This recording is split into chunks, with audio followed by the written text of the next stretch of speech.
I'm Callie and welcome to Kapowski Reads. And I had a different plan for today's video. I was going to read some books and I was going to do a reading vlog basically, as I usually do. But I didn't love most of the books that I read. I liked them. They were fine, but I don't know. There's something about, I just don't really enjoy sharing a reading vlog where I haven't had a winner, a big winner. And I kind of had a big winner, but I had a lot of just, they were fine.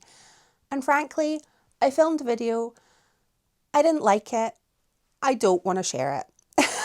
So instead, I am going to share still the books I read recently, but also with an update on my 2025 reading goal progress, because I meant to include that in my video last week and I didn't. So there we are. I am going to start with one of my most recent books that I have finished, because this book signifies that I have met my 2025 priority reading goal.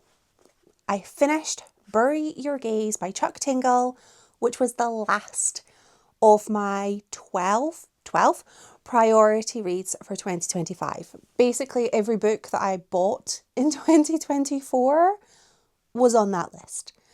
And I finished this and it was fine. This was the book that broke the camel's back. The straw that broke the camel's back, if you will, because I was a bit disappointed by it. It was fine, but I have read so many other books, seen TV episodes that have kind of included similar concepts, but done in a way that I loved, whereas I just liked this. This book focuses on Misha, who is a director. Nope, they are a writer in LA, and they do a lot of sort of queer horror. And they are working on a series which is coming up to the big finale. And they've been told basically, you can't let your gay characters have a happy ending. And he basically says, no, I'm so tired of, never letting there be a happy ending for characters who are gay. And then he starts being haunted, basically stalked by the villains from his other creations. And I kind of liked that element, but I also found it just lacked something. And then we kind of get to see how he came up with his creations and him basically slowly losing his mind because he's being stalked by things that are not real, finds a whole big goings on in the studio, and we get a lot goes on, but I found myself just not overly compelled to pick this one up. I didn't say, because I said that in the video that I've decided I'm not posting. This book kind of reminded me a little bit of Shadow Glass by Josh Winning, which I loved. I will show you the book. This book, I love this book. This was one of my highlights of, I think, 2023. I want to reread this book the second that it stops being fresh in my mind. It's currently very, very fresh. So I can't reread it because I remember everything that happened. So second I stop remembering everything that happened, I'm rereading this. This book has a man basically being stalked by his father's creations, which are puppets that are kind of Dark Crystal legend, Neverending Story-esque. They're so cool, and I just love this. Similar kind of stalking element in this. There was also a storyline that felt very, very similar to one of my favourite episodes of Red Dwarf. I don't know if that was on purpose or not, but yeah, I'm just rambling. All of this is to say that this book was good. There was nothing new in the book, and there was nothing that made me want to pick this up. I don't know. I liked Camp Damascus a lot. I really enjoyed that, but I don't know. I don't know if I will pick up another Chuck Tingle? I don't know, is what I'm trying to say. But what I'm also trying to say is 2025 priority reads, all read. Big old tick for me. And let's go on to my other reading goals for the year. I suppose I'll start with the goals that I've already met, because I had 5 other reading goals. I wanted to read 50 physical books from my own TBR. You know, the whole reading what you have kind of thing. That was a focus for me this year. But I have already achieved that goal. At this moment in time, I have read 58 books out of my goal of 50 that were physical books from my unread piles, many piles. I wanted to read 25 non-fiction books. I have currently read 29 and I do have plans to read a few more before the end of the year. Target smashed. I have only read 17 out of my 25 intended rereads, but I'm not overly worried about that goal. I do have still 8 books left to go, but we're in November. December is coming up, and every year I have 4 books that I like to reread every December. Only 2 of which are in this room. They are my Poirot books. My Agatha Christie Poirot rereads. I will reread these every single year and I will watch the episodes. I have the best time. They feel super festive.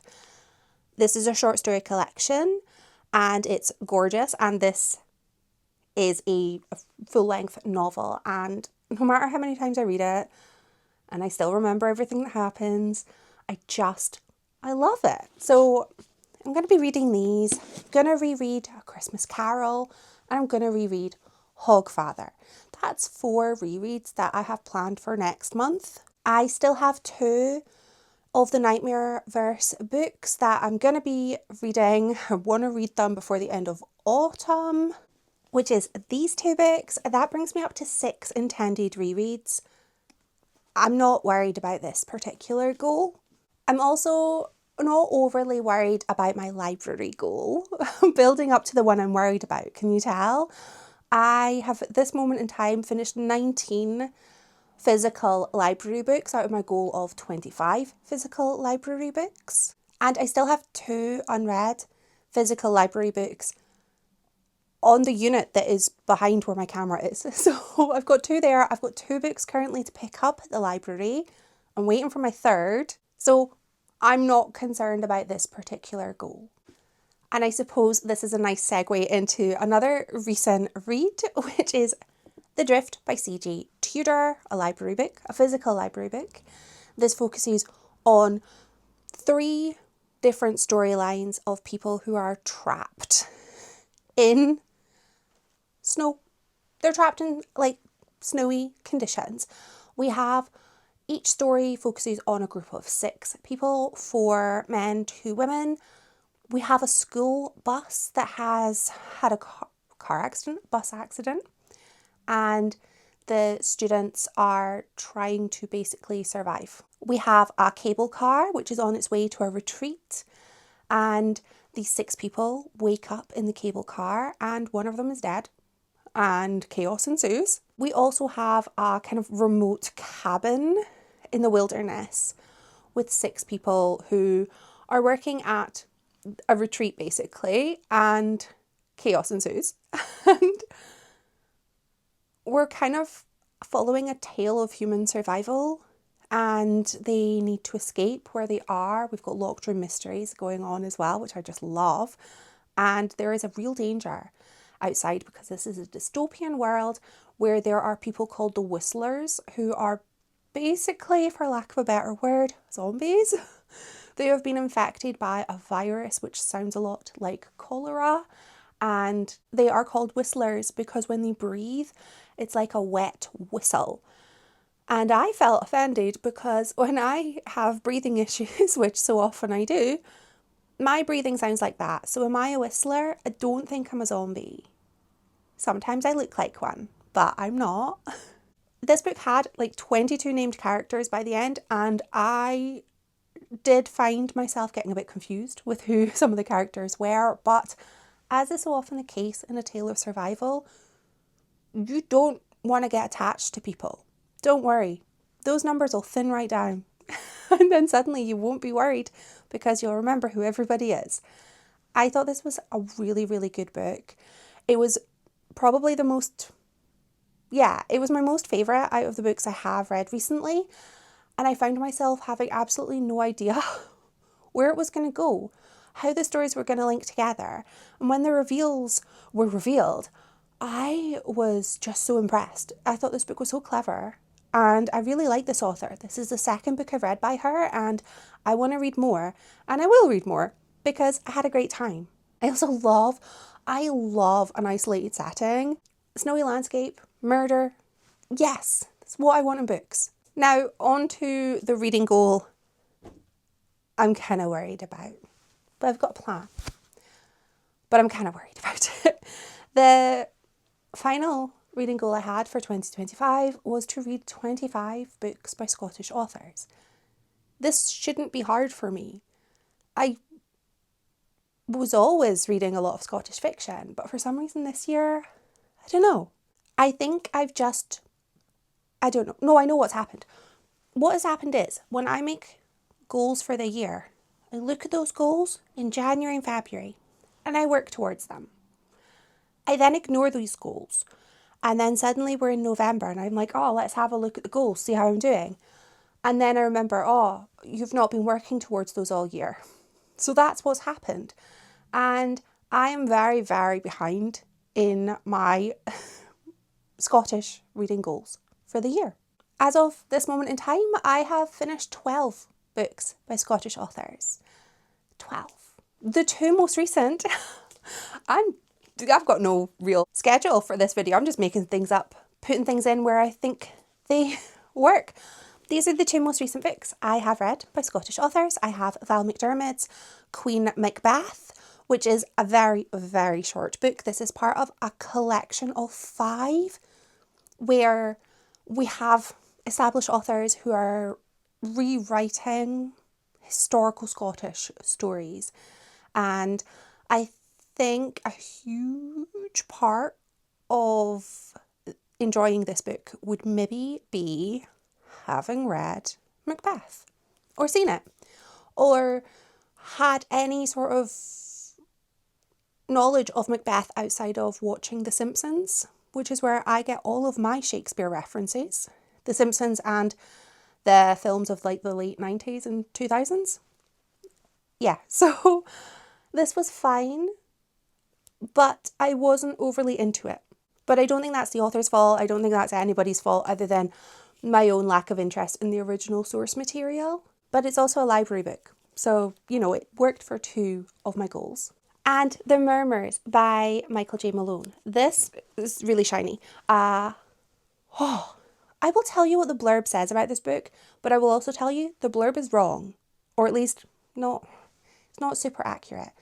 This book focuses on Annie, who is starting a new job, going into her new job, and when she's there, she has a sort of premonition that one of the older men in the care home is going to die.